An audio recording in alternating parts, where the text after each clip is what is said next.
Hello folks. Today I wanted to talk about talking, or more specifically about what it is like to be a part-time AAC user and why I am one. You might have noticed that I usually use a robot voice for my videos. Or maybe you didn't notice because it is pretty common for YouTube videos. But I actually use this voice from my tablet in everyday life, which is called AAC. AAC stands for Alternative and Augmented Communication. It is a fancy way of saying not speaking with your mouth. It includes sign language, picture or symbol communication, typing and text-to-speech, eye tracking software, and more. I usually use typing. And then if I want, the device reads what I typed. But why would I use something like this if I can just speak? Isn't this more work? The answer is that it is a trade-off. It is not more work to me, especially on a keyboard where I can type very fast. It does sometimes take a while, but it is worth it to me because if I type, then I can say exactly what I wanted to say. That is not always possible using verbal communication. I am autistic, but I also have anxiety and sensory processing disorder. If I am overwhelmed by either of those, then it is very hard to communicate verbally, or maybe even impossible. When I was young and undiagnosed, I had no idea why that was the case. I realized that if I tried to talk in that state, it would not work and it would end badly, so I made sure I didn't talk in those times. When you are 5 or 10, that is fine, but once you get too old, you can't just not talk. People won't accept it and will keep prodding you and threatening you until you say something. So I used to skip school or indicate I lost my voice so people would not try to force me to talk. It worked pretty well, except that I couldn't communicate to anybody during those times, so I couldn't express my needs or wants. A couple of times I tried writing things down to communicate, but usually people didn't accept it at all and would just say, use your words. Use your words, you're not a baby. Babies can't write, but okay, I guess. And my mom also thought pointing was for babies, so I couldn't do that either. When I was in grade 9, I got my first computer, and I loved so much how easy it was to message somebody and not worry about stuttering or losing my words mid-sentence or trying to speak but having no noise come out. I got my first phone in grade 12 that I could use to text people, which was also awesome.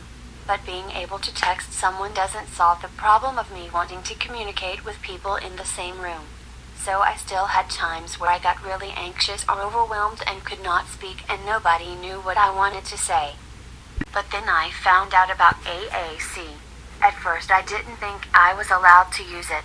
I thought that you were only allowed to use it if you were physically incapable of any verbal speech. But then after learning more about it from people online and from my occupational therapist, I found out that there is no such rule. I am allowed to use AAC because it is open to anybody who needs it or benefits from it. There is no AAC police. Even non-disabled people could use it if they wanted. I mean, I don't think they want to, but nothing is stopping them. So now I use typing or my speech generation tablet with therapists, in some school meetings, with my family, or any time I am not able to communicate clearly verbally. It is not always perfect, but it is extremely helpful as compared to what I was like before.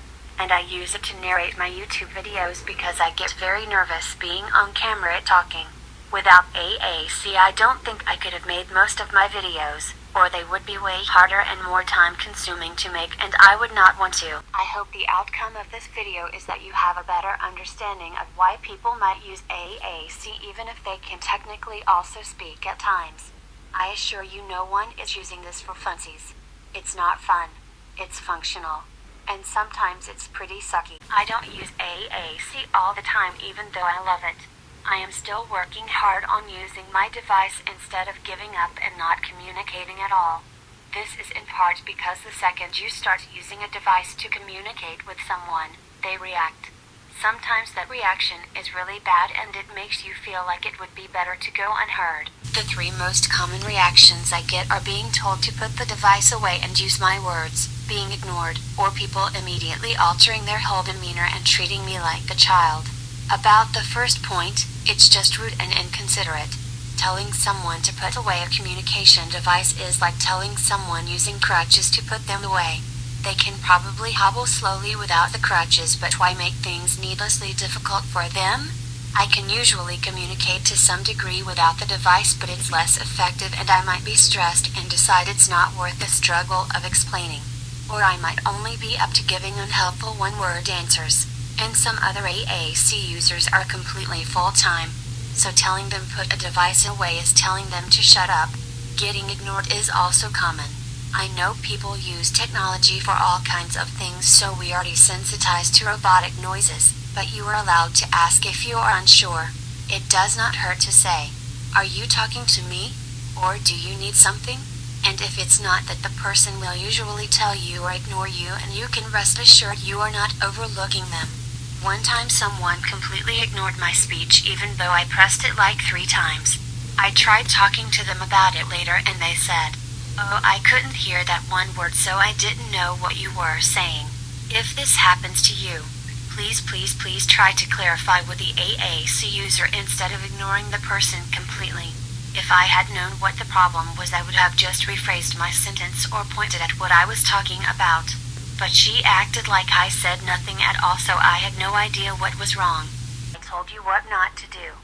You are probably wondering what you should do if you encounter an AAC user. The main thing would be to treat the device like their voice. Don't tell them to put it away. Don't say it sounds annoying. Do tell them if they are speaking too quiet for you to hear. Do tell them if you can't understand what they say. Do assume they are an intelligent, mature adult. The last thing is about reading someone's screen. In a way, an AAC user's device is like an extension of their body. So it's very important that you ask before you touch it and before you read it. Just because someone is typing does not mean it's for you to hear. Always ask. I think that concludes what I wanted to say in this video. Thanks so much for watching. Please consider subscribing. And remember, don't patronize AAC users.